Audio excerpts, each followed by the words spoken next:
Nuestra historia en realidad, hermanos, se encuentra en el Antiguo Testamento. Así que les voy a pedir que vayamos al segundo libro de Reyes, por favor. Vayamos al libro de Reyes.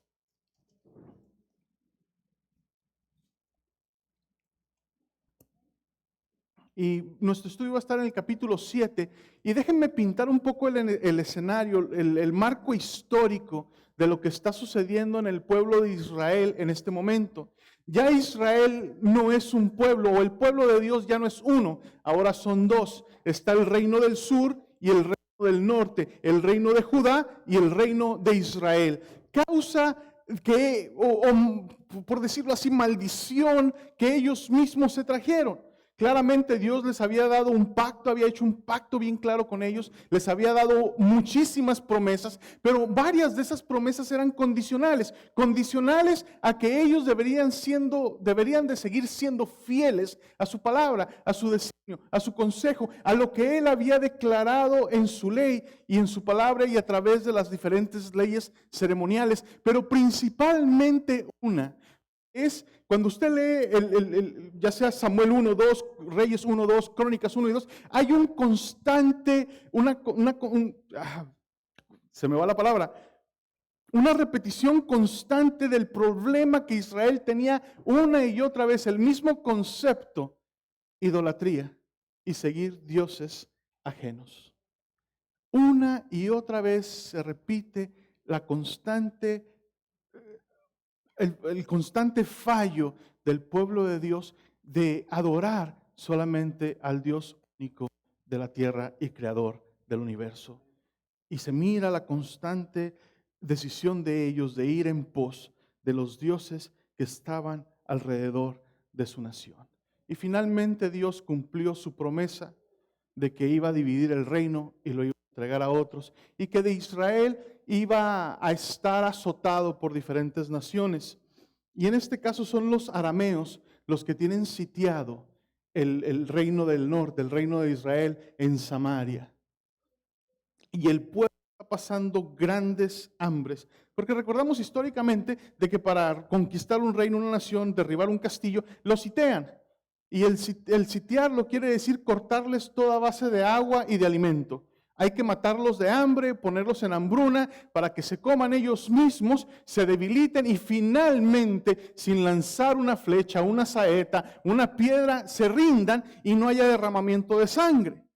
Y eso es lo que estaba pasando en este momento. De hecho, Dios, cuando le dijo al pueblo de Israel que iban a entrar a la tierra de leche y miel, le dijo a Josué: no destruyas los árboles frutales. No destruyas las casas, porque donde tú no construiste, donde tú no plantaste, tú vas a vivir y vas a comer. Así que cuando Josué entró a la tierra de leche y miel, no destruyó nada de eso, porque era la palabra de Dios. Dios iba a hacer la guerra por ellos y ellos iban a salir triunfadores. Y lo demuestra claramente cuando entraron y derribaron las grandes murallas de Jericó. Pero en este caso ya había cambiado todo y ahora los reyes era la estrategia de cómo poder aniquilar al enemigo, de cómo someterlo, de cómo hacerlo que se rinda, porque para pasar una muralla, un castillo, pues toma tiempo, no es fácil. Hoy en día tenemos diferentes estrategias de guerra y ya más bien estamos en una base militar aquí dentro de los Estados Unidos, pero el avión que yo manejo a control remoto está al otro lado del mundo. Diferentes estrategias, pero la estrategia que ellos utilizaban en aquel tiempo era prácticamente hacer un sitio de la ciudad y matarlos de hambre, por decirlo así. Y es lo que estaba pasando justamente en Samaria. Tanto así que dice la historia que cuando leemos un poquito más atrás en el capítulo 6, dice que el rey de Samaria estaba paseando por la muralla, por lo alto, estaba tal vez meditando, pensando, su ciudad estaba sitiada, no tenían hambre, no tenían comida, no tenían agua, estaban rodeados por el enemigo, no sé qué estuviera pasando por su mente, sé lo que estaría pasando por la mía, y de repente dice el relato bíblico que se vino a él una señora que estaba abajo y le comenzó a pedir ayuda. Él tal vez pensó que le estaba pidiendo que le diera de comer, cosa que él no tenía que darle, pero sin embargo lo que ella se acercó a pedirle era justicia. ¿Por qué justicia? En esos momentos. ¿Quién iba a pensar en justicia en momentos tan desesperantes como una hambruna o se está muriendo de hambre el pueblo? Pero sin embargo ella tenía un caso bien específico. Y le dijo, rey, hazme justicia. ¿Y qué justicia quieres que te haga? Ayer esta mujer y yo nos dijimos la una a la otra. Hicimos un convenio, un trato, un pacto, que ayer nos íbamos a comer a mi hijo y que hoy íbamos a matar el hijo de ella, lo íbamos a cocer y eso es lo que nos íbamos a comer para poder seguir sobreviviendo. Y dice la historia que el rey rasgó por completo sus vestidos. Pero esa era la estrategia. Sucumbir al enemigo posiblemente hasta el canibalismo. Y comienzan con los más débiles, con los que no se pueden defender. Y me imagino que después de ahí van a ir con los ancianos. Y después ya con la persona más débil, porque ¿quién va a atreverse a amordazar a un hombre fuerte, alto, robusto? Pero era la necesidad. Es increíble, no puedo ni imaginarme la desesperación. Yo estuve trabajando aquí hace años atrás por la 52 calle de la University, en una compañía que en aquel entonces se llamaba IPEC Planer, después se llamó Speedfam IPEC, no sé si algunos la vieron por el camino o la reconocen. Y yo tuve varios compañeros que fueron veteranos de la guerra de Vietnam, ya personas mayores, adultas. Y a veces al escucharlos relatar las historias que ellos vivieron como soldados, era increíble. Algunos trataban de disfrazar las palabras y para darme a mi mente lo que ellos vivieron. Y al escuchar las palabras de el autor del libro de los Reyes, el decir que una mujer clamaba justicia, porque se habían comido a su hijo un día anterior y ahora se tenían que comer al otro y esta mujer lo escondió y estaba pidiendo, Señor, al rey, no al Señor, al rey, hazme justicia, tenemos hambre y nuestro alimento del día de hoy es el hijo de ella.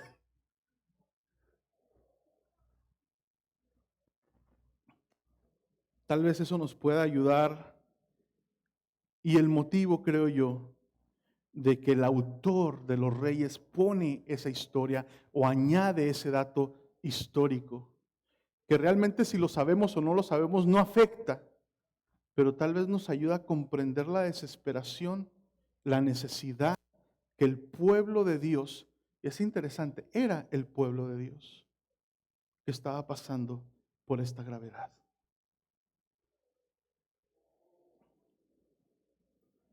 Pero se le dio esperanza al rey. El rey mandó hablarle a Eliseo, en aquel entonces él era el profeta de ese tiempo, o por lo menos uno de los profetas. Y Eliseo, a través del comandante del rey, le dijo que no se desesperara, que iba a haber una solución. Ahorita se están vendiendo una cabeza de asno por 80 siclos de plata y 1 litro de estiércol de paloma por 5 siclos de plata. Pero yo te aseguro que para mañana, en estos días, se venderá una medida de harina de trigo por 1 siclo de plata y doble medida de harina de cebada por 1 siclo de plata. O sea que iba a haber grande abundancia. Venía una solución al pueblo de Israel. Si me permite hacer un corto paréntesis, cuando ustedes encuentren una historia en el Antiguo Testamento, especialmente en el Antiguo Testamento, hay 4 características. Va a haber un protagonista, va a haber un antagonista, va a haber un problema y una solución al problema. Ese es el motivo por el cual están las historias en la Biblia. Porque hay un problema, pero también viene una ¿qué? Solución al problema. Y ese es el marco histórico. Es lo que está pasando. La ciudad de Samaria, el reino del norte, el pueblo de Dios, el pueblo de Israel. Están sitiados por el rey arameo. Hay un hambre tremenda que ya se están comiendo unos a otros. ¿Y qué es lo que sucede? Vamos a leer a partir del versículo 3, el capítulo 7 de Segunda de Reyes. Y dice así: había 4 leprosos a la entrada de la puerta. y se dijeron el uno al otro: ¿por qué estamos aquí sentados esperando la muerte? Si decimos: vamos a entrar a la ciudad, como el hambre está en la ciudad, moriremos allí. Y si nos sentamos aquí, también ¿qué cosa? Moriremos. Ahora pues, vayamos y pasemos al campamento de los arameos. Si nos perdonan la vida, ¿qué cosa dice? Viviremos. Y si nos matan, ¿qué? Pues moriremos. Es interesante el razonamiento de los 4 leprosos. Están afuera de la ciudad porque como están leprosos y por las leyes de ceremoniales y las leyes de limpieza y de sanidad y de salud, ellos no podían entrar en la ciudad, tenían que estar afuera, pero había una cosa, estaban condenados ¿a qué? A muerte. Si ellos ya naturalmente por su enfermedad estaban ¿qué cosa? Condenados a muerte. Pero dicen que si entraban a la ciudad, el hambre está en la ciudad, vamos a morir. Si nos quedamos aquí, el hambre está aquí también, de todos vamos a morir. Y su pensamiento es: vamos al campamento de los arameos, vamos con los enemigos del pueblo de Dios, vamos con los enemigos del pueblo de Israel. Tal vez ellos nos tengan misericordia, y si nos tienen misericordia, ¿qué cosa? ¿Vamos a qué? A vivir. Y si no, ¿qué cosa? Nos van a matar. Así que en cierta forma ellos pensaban: vamos a adelantar el proceso del sufrimiento que estamos haciendo. De todos modos, la muerte nos espera adentro de la ciudad o afuera, o tal vez en el campamento. Así que, ¿cuáles son las mejores odds de ellos? La mejor suerte que pueden echar. Ir al campamento. 100% muerte en la ciudad, 100% muerte afuera de la ciudad, un 50% de muerte con los enemigos y un 50% de vida con los enemigos. Así que era un volado. ¿Dónde estaba la mejor probabilidad?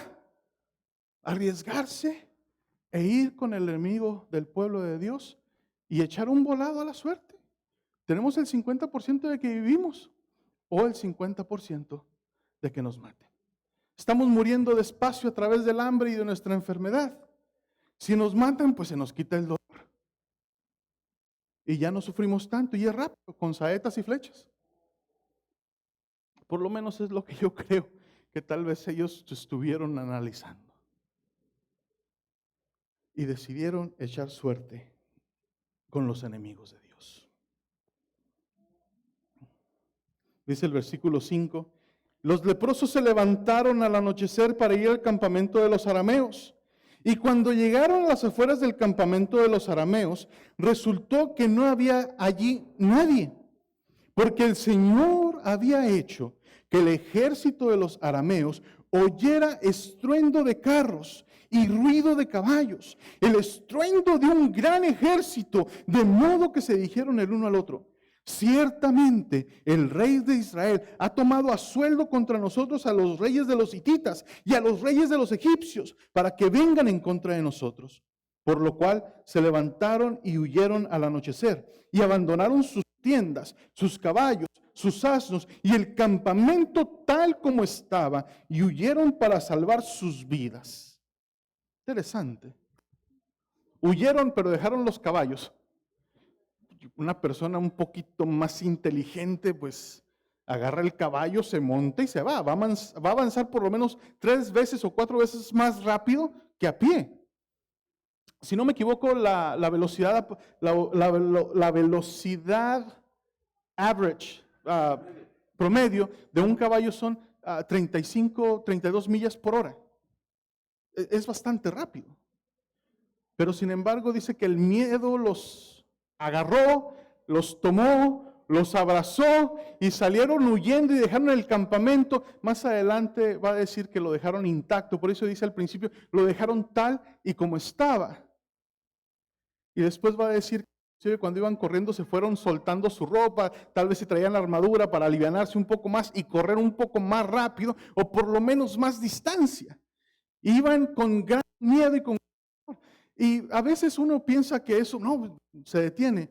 Yo recuerdo cuando era niño, cuando fui niño, sucedió una pequeña, gracias a Dios creo que no hubo ninguna muerte, pero sucedió una tragedia ahí en la ciudad de Chihuahua donde yo nací y crecí. Uno de los tanques estacionarios de Pemex agarró llama y era el tanque de diésel. Pero el peligro no era el tanque de diésel que estaba ardiendo. era el tanque estacionario de gasolina que estaba a un lado. De hecho, los bomberos le estaban echando más agua al tanque de gasolina para enfriarlo, en lo que trataban de drenarlo a través de las pipas para que no explotara o llegara a estallar. Mientras que al tanque de diésel pues lo mantenían un poco controlado. Lo interesante, nosotros, bueno, no lo interesante, nosotros viviríamos tal vez a unos 4 kilómetros aproximadamente de allí. Y yo en ese entonces estaba cursando la primaria Antonio Quevedo Caro. Esta mañana me acordé, hombre, no me acordaba el nombre de la primaria Antonio Quevedo Caro, que es anexa a la normal. La normal pues es la escuela donde están los muchachos, las muchachas preparándose para ser docentes, para ser maestros. Ahí por lo menos en Chihuahua, esa es la que está. Y cuando los jóvenes normalistas se dieron cuenta de lo que estaba pasando, no sé qué pensar, pero corrieron a la primaria, porque no había nada que nos dividiera, no había ningún cerco, de hecho podíamos pasar y entrar. Cuando a la hora de recreo ponían el conserje, ponían uno de los maestros solamente para que nosotros como niños no pasáramos para allá, nos mantuviéramos en la primaria. Y los jóvenes llegaron y entraron a las aulas y comenzaron a decir, Pemex se está quemando, va a explotar, esto, lo otro. Y comenzaron a tomar a los niños de la mano y a correr junto con ellos. Y fuimos al lugar más alto, que era un cerro, es un cerro que está ahí todavía, por supuesto, el Cerro Prieto le llamamos, y llegamos a la cumbre. Y ahora que soy más grande, pienso yo, digo, ¿qué cosa? ¿Cómo las maestras permitieron que los niños salieran con jóvenes extraños? Nosotros como niños, lo primero que nos enseñan, no hables con extraños, no te vayas con extraños, pero ahí vamos. ¿Por qué? Porque nos tomó el pánico, el miedo. Gracias a Dios, de lo que yo recuerdo, ninguno de los niños se extravió o se perdió. Y es interesante que el corazón de los jóvenes fue de poner a los niños de la primaria anexa a la normal a salvo. En vez de correr a su casa, primero corrieron por los niños. Algo que se me queda en mí. Y cuando leo la historia esta, pues sí, el miedo es un sentimiento que lo puede tomar a uno, se olvida uno de las cosas y uno lo que trata de hacer es ponerse, ¿qué cosa? A salvo. Y fue justo lo que los arameos hicieron, ponerse a salvo, tanto así que en vez de montarse en un caballo, salir corriendo más rápido, llegar a una distancia más lejana que los hombres de a pie, se olvidaron del caballo. Exactamente. Yo recuerdo un tío mío que dice que pasó una cosa donde él era maestro en una de las secundarias federales de Ciudad Juárez, Chihuahua, y tanto llegó el pánico que uno de los maestros subió a todo el mundo a su carro, repartió a todo el mundo, y cuando llegó a casa no iba la esposa con él, que era maestra también en la misma secundaria. Fue un plan, ¿verdad? Eso fue el plan con maña, pero eso fue lo que le pasó. Le agarró el miedo y dejó a la esposa. Mi papá, estaban sentados mi mamá y mi papá en la sala de la casa, el departamento donde vivíamos viendo televisión, y de repente comienza a temblar. Estábamos viviendo en California, comienza a temblar. Mi papá pegó un salto como de relámpago, siempre ha tenido buenos reflejos, pegó un salto, se puso debajo de la puerta. ¡Ándale, vieja, camínale, córrele! El miedo. Mi mamá apenas si podía, apenas iba levantándose. Qué bien, ¿cómo me quieres? Le dice. En vez de ayudarme, apúrale. El miedo. Cosas que nos pasan. Así que esa es la situación en el campamento de los arameos, los enemigos de Israel, los que estaban causando problemas, los que tenían sitiado, los causantes de lo cual había hambre y sed en el pueblo de Dios. Versículo 8, cuando los leprosos llegaron a las afueras del campamento, entraron en una tienda y comieron y bebieron y se llevaron de allí plata, oro y ropas. ¿Y luego qué dice enseguida? Fueron y lo escondieron. Y volvieron y entraron a otra tienda. Y de allí también, ¿qué cosa? Se llevaron botín. Y fueron y lo escondieron. Después de haber saciado el hambre, la sed, tal vez se pusieron a mirar alrededor de la tienda, miraron cosas de oro, cosas de plata, buena ropa. Ellos, por ser leprosos, lo más seguro es de que traían con la expresión con el perdón de la expresión, unas garras, unos trapos sucios, malolientes tal vez, desgarrados por el tiempo, listos para ser quemados y echados a la basura. En cambio vieron ropa y la agarraron, vieron oro y la agarraron, vieron plata y la tomaron, y luego fueron y la escondieron. Yo me pongo a pensar, son leprosos. ¿Qué tanto piensan ellos que iban a vivir? Que van y esconden el oro, la plata y la ropa. ¿Qué esperanza ellos tenían de poder hacer un intercambio con el oro, la plata y la ropa si eran leprosos y todo lo que ellos tocaban estaba ¿qué? Impuro? De hecho, la ropa tenía que ser inspeccionada por el sacerdote antes de lavarla y asegurarse que estaba limpia, según las leyes ceremoniales. Pero sin embargo, me demuestra a mí que a pesar de la enfermedad que ellos tenían, querían seguir viviendo. Y de alguna forma estaban haciendo planes para el futuro. Porque fueron y escondieron ¿qué cosa? La plata y el oro. Hay varias lecciones, hermanos, pero déjenme continuar con la historia de estos 4 leprosos. Y parece ser que en un momento, cuando la emoción bajó, cuando llegó el momento de sanidad, cuando dijeron esto no es un sueño, tal vez le preguntaron a uno que dame una cachetada, pellizca, me estoy soñando, llega el versículo 9.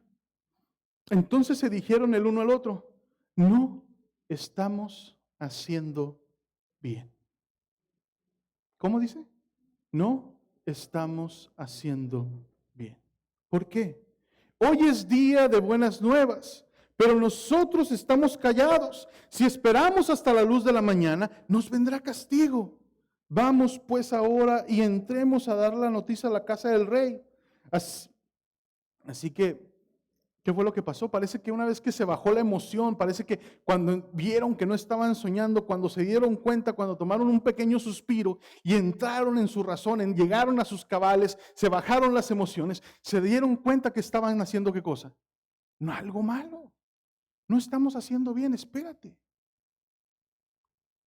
Nosotros tenemos la solución del problema de nuestros hermanos que están dentro de la ciudad. Hoy es un día de buenas noticias. Es más, si nosotros nos callamos y esperamos hasta que amanezca, nos va a caer un castigo.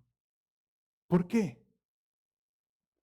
Porque la solución que ellos tenían era prácticamente la vida o la muerte. Ya se estaban comiendo unos a los otros allá adentro.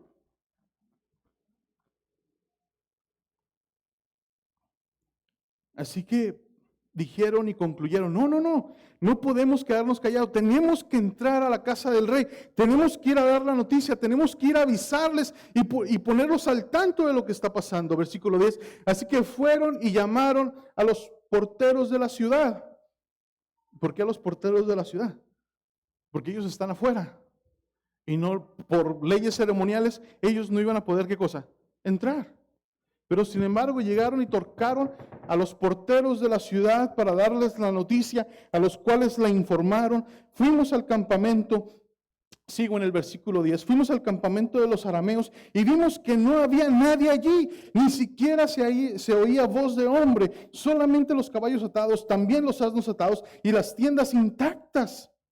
Los porteros de la puerta llamaron y lo anunciaron dentro de la casa del rey. Entonces el rey se levantó de noche y dijo a sus siervos, ahora les diré lo que los arameos han hecho. Saben que estamos hambrientos, por tanto han salido del campamento para esconderse en el campo, diciendo, cuando salgan de la ciudad, los tomaremos vivos y entraremos en la ciudad. Entonces uno de los siervos respondió, deja que algunos hombres tomen 5 de los caballos que quedan. Ya se habían, por lo visto, parece que ya se habían comido hasta los caballos. De los 5 caballos que quedan, Señor, de los que quedan en la ciudad. Porque en todo caso le sucederá como a toda la multitud de Israel que se queda en la ciudad, como a toda multitud de Israel que ya ha perecido. Vamos a enviarlos y veamos lo que sucede. Así que tomaron 2 carros con caballos y el rey los envió en pos del ejército de los arameos, diciendo, vayan y vean. Los siguieron hasta el Jordán y resultó que todo el camino estaba lleno de vestidos y objetos diferentes que los arameos iban arrojando en su prisa. Entonces los mensajeros volvieron y le informaron al rey. Y el pueblo salió y saqueó el campamento de los arameos. Entonces, una medida de flor de harina se vendió por un siclo y 2 medidas de cebada a un siclo, conforme la palabra del Señor. ¿Qué es una medida? Son aproximadamente 7 litros. Así que ahora había, ¿qué cosa? Abundancia de comida. Dios había traído la salvación. ¿Cuáles son las lecciones que podemos sacar o tomar de esta historia?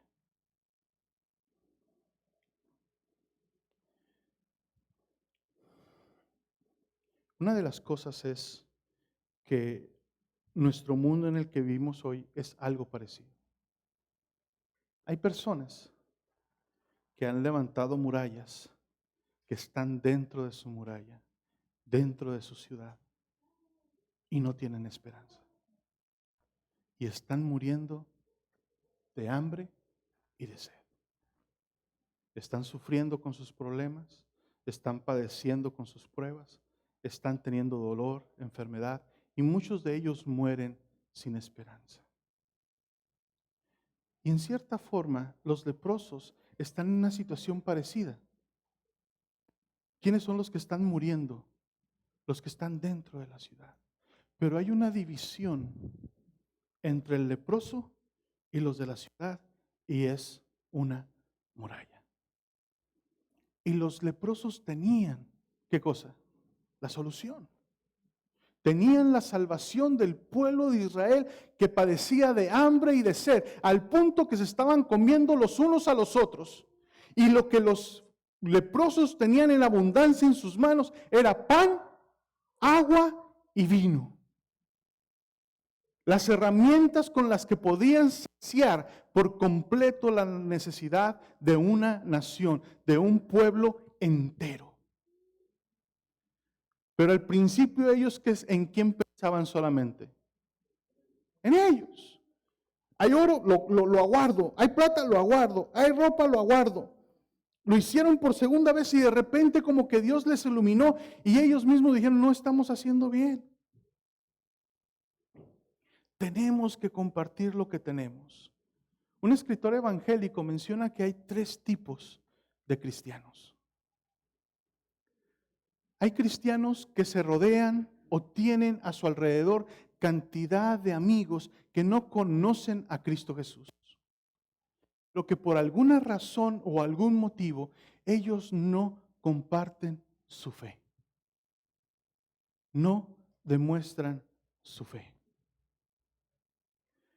Hay otro grupo, un segundo grupo de cristianos, seguidores de Cristo Jesús, que tiene a su alrededor muchos amigos que creen tal y como Él cree. Entonces, dentro de ese círculo de amigos creyentes como Él, se siente con la libertad de compartir su fe, de orar, de alabar al Señor, de agradecer. Pero dice que hay un tercer grupo de cristianos que se rodea tanto de personas que creen en el Señor Jesús como de personas que no han creído todavía en el Señor Jesús. Pero que Él tiene la libertad y se siente libre y expresa lo que Él cree, tanto con uno como con otro. Y una de las preguntas que yo me hice al leer este artículo de este autor evangélico fue esta: ¿en cuál de los tres grupos estoy yo? Yo sé que por lo menos estoy seguro que pertenezco a uno de ellos, al del centro, pero me preocupa más qué respuesta tengo para el primer grupo y el segundo y el tercer grupo en mi vida personal. ¿Qué tan libre me siento yo de compartir con otros mi fe? Y si lo estoy haciendo. Y es verdad, hoy en día muchas veces es más complicado y más difícil compartir tu fe, especialmente por el mundo o la sociedad en que vivimos.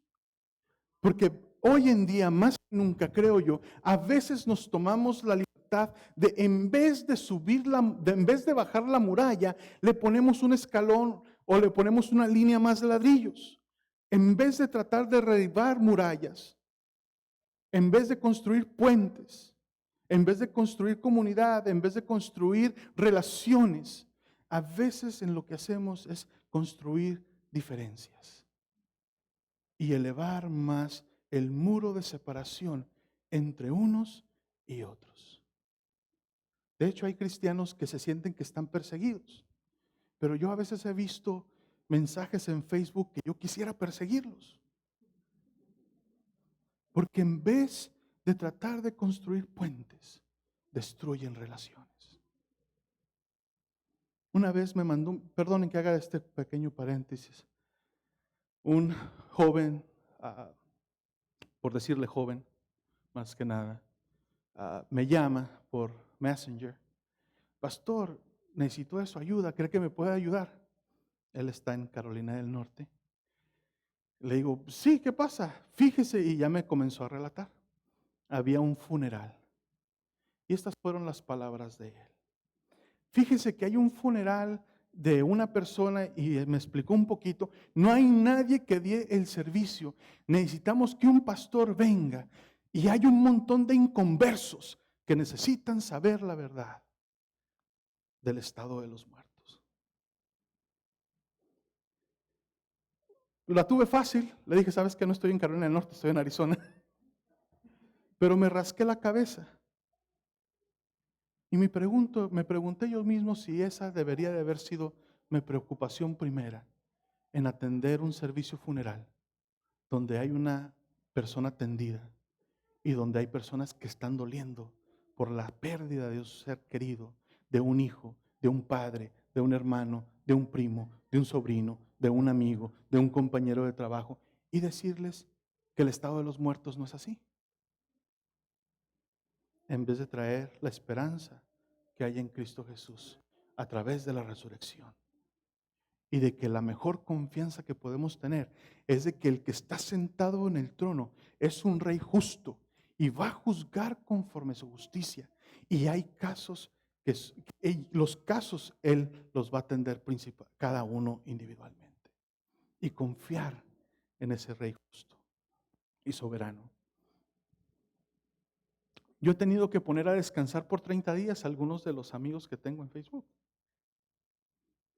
Porque a veces, hermanos, en vez de quitar ladrillos a la barda y a la muralla que nos separan, que nos divide, nos encargamos de subirla y hacer más separación. Fíjense la actitud de los leprosos. ¿Por qué estaba padeciendo Israel? Es una de las primeras preguntas que tenemos que hacernos. Por culpa de ellos.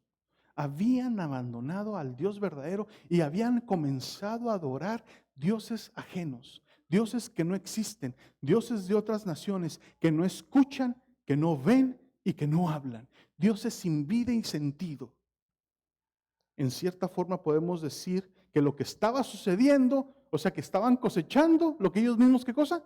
Habían sembrado, pero sin embargo, la actitud de los leprosos no fue ir y reclamarle a los de la ciudad que lo que estaban padeciendo era por culpa de ellos. ¿Qué es lo que fueron a ofrecerles? Pan y agua.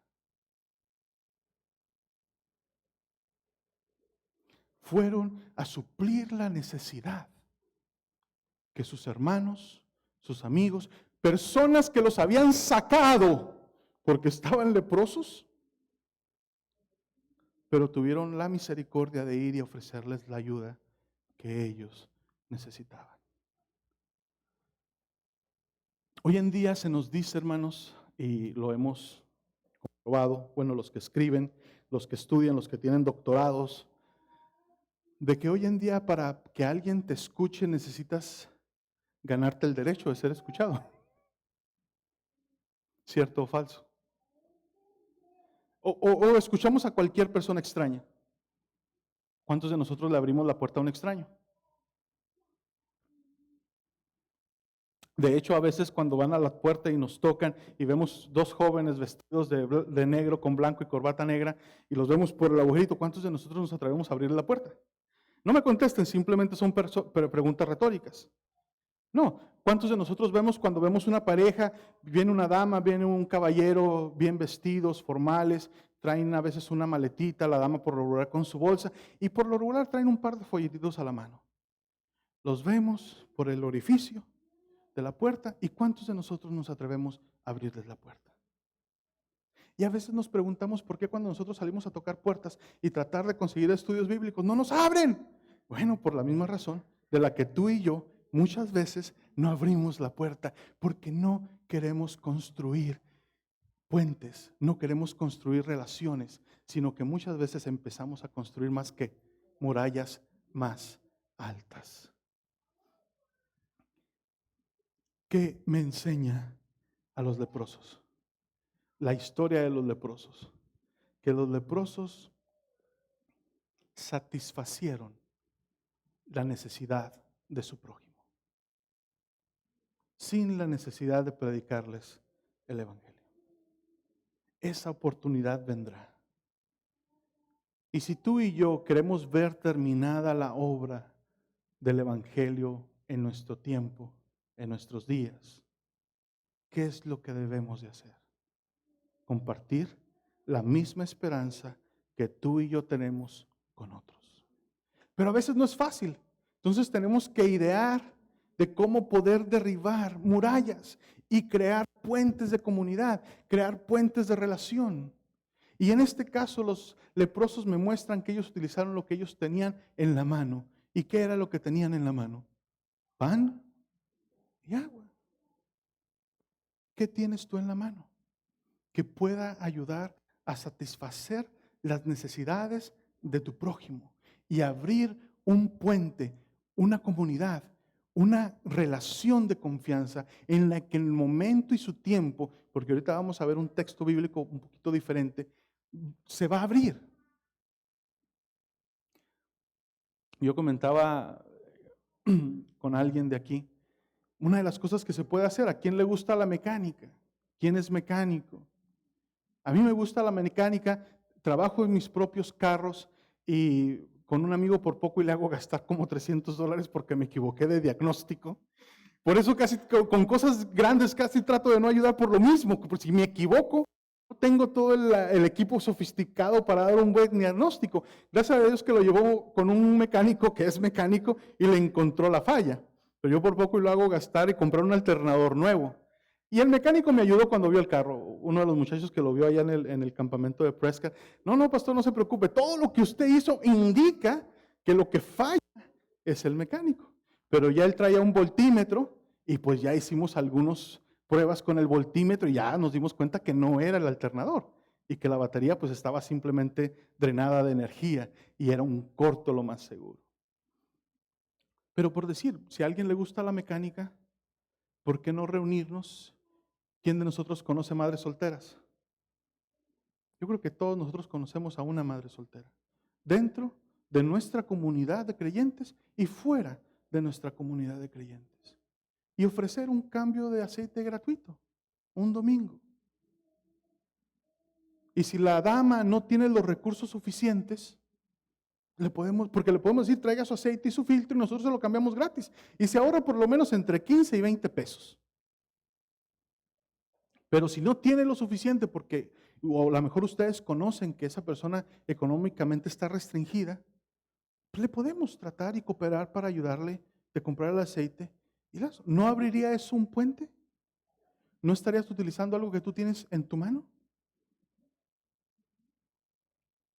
No por sacar a alguien, poner a alguien aquí, pero los que hacen impuestos.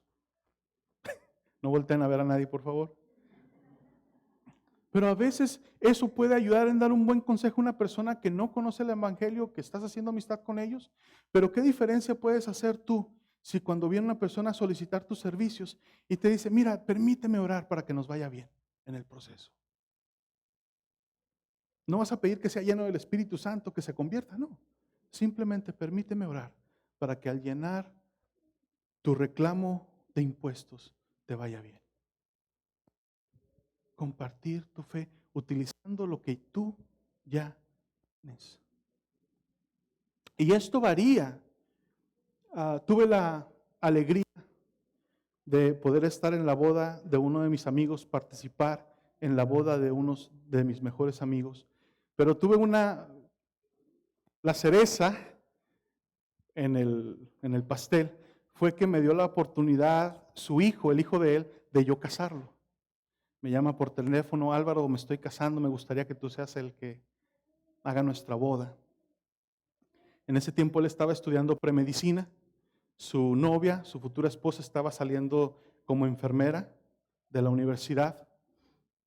Y al platicar con él, ya teniendo la confianza y saber lo que estaba estudiando, le digo, mira, yo sé que no soy tu papá, yo sé que solamente tenemos una amistad, permíteme darte un consejo.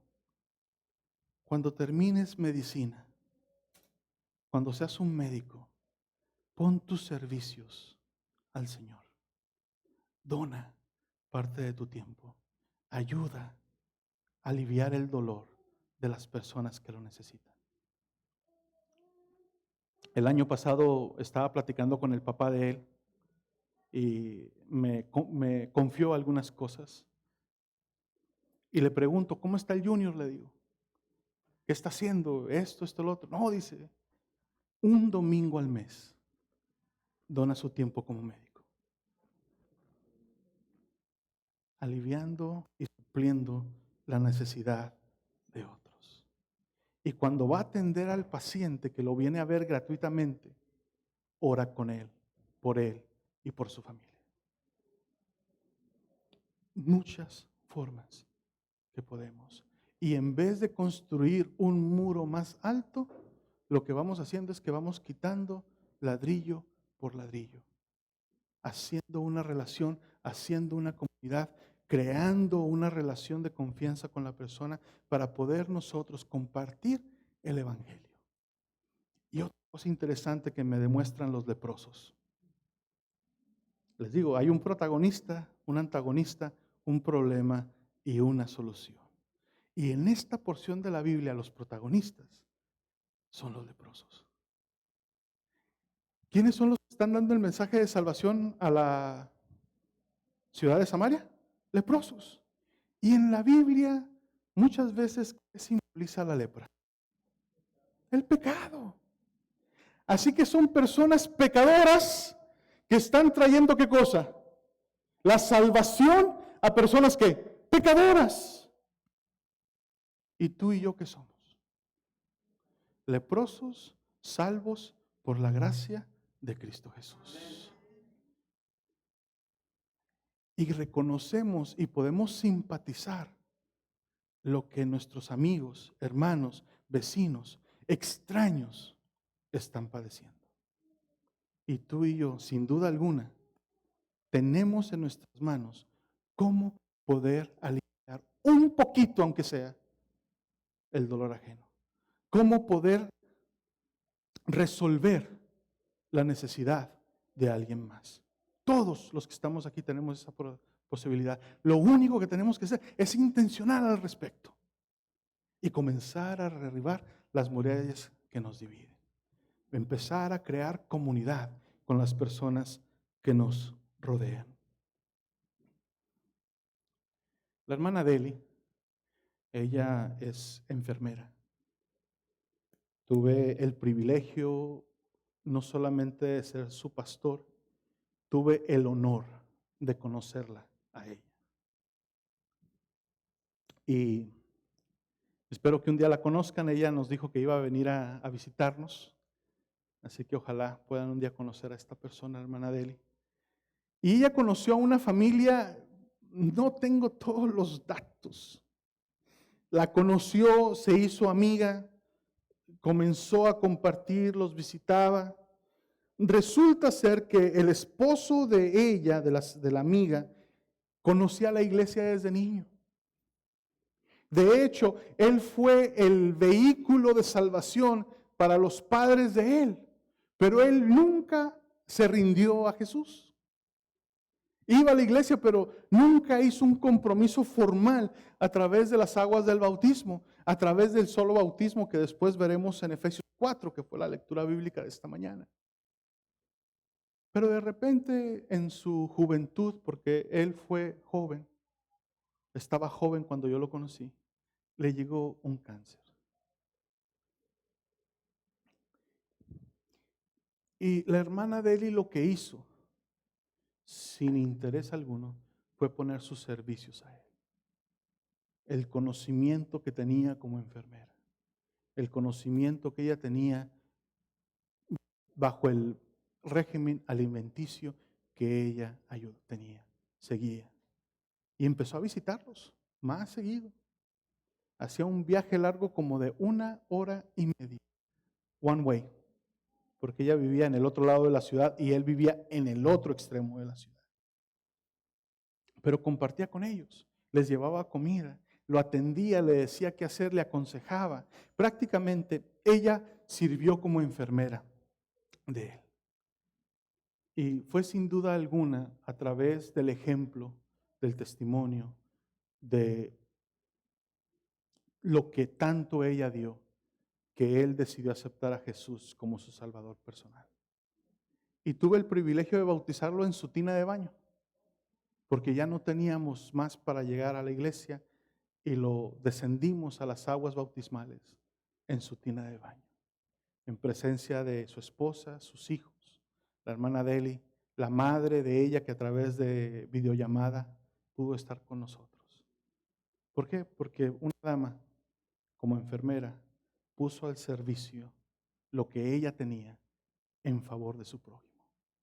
Y gracias a Dios, él ahora fue sellado y espera la resurrección cuando vuelva Cristo Jesús.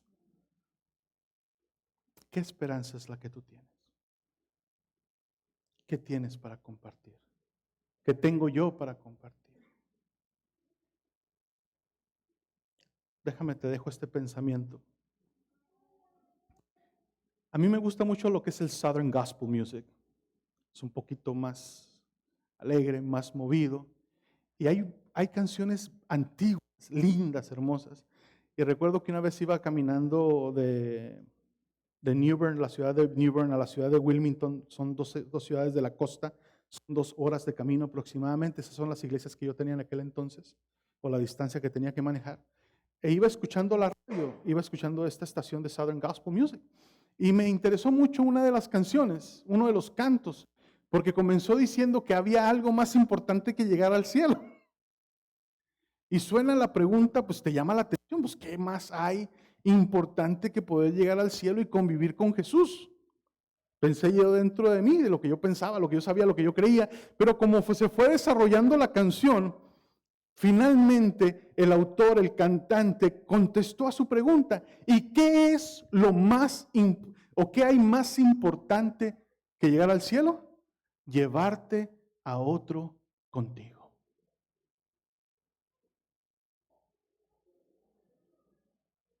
Hagamos todo lo que podamos, hermanos, para no irnos solos de esta tierra. Y déjame, te hago pensar un poquito más. De todo lo del mundo, ¿qué es lo que puede llegar a ser eterno? De todo lo que tú posees en este mundo puede llegar a ser eterno.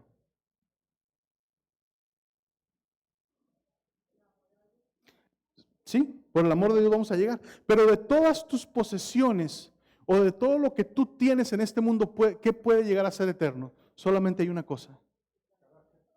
¿Mande? El carácter es parte. Lo único de todo lo que tú y yo tenemos en este mundo que tiene la probabilidad de durar por una eternidad es la relación que tú tienes con otros. solamente. Porque cuando yo esté en el cielo, voy a reconocer quién fue este caballero. Cuando esté en el cielo, voy a reconocerlos a cada uno de ustedes. Así que una de las cosas, o la única cosa que poseemos en este mundo que tiene la probabilidad de ser eterno, son las relaciones que tenemos los unos con los otros, nada más. Es lo único. Entonces, ¿en dónde tenemos que poner nuestros mayores esfuerzos?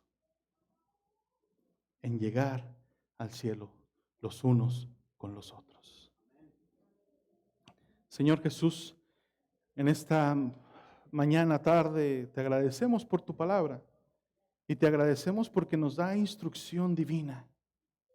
No solamente nos dices que hay una salvación, hay una esperanza, así como tú profetizaste a través de Eliseo que ibas a traer esperanza, que ibas a traer alivio, que ibas a traer solución a la hambruna que estaba pasando por Samaria. De hecho, que iba a exceder los límites, simplemente comparando los precios por lo que se vendía a lo que se comenzó a vender una vez que trajiste la solución al problema. Pero más interesante es que utilizaste a 4 leprosos, 4 individuos condenados a muerte. Fueron los vehículos de salvación para el pueblo de Samaria. Y también, Señor, nosotros somos los vehículos, los instrumentos que tú has escogido para llevar esperanza al mundo a nuestro alrededor. Cada uno de nosotros tiene amigos que no tienen o no te conocen. Cada uno de nosotros tiene familiares que no te conocen. Cada uno de nosotros tiene vecinos, compañeros de trabajo, amigos de la escuela. Estamos rodeados de gente, de personas que necesitan conocer a Jesús a través de nosotros. Y Padre, ayúdanos a poder llevar el mensaje de esperanza que tenemos.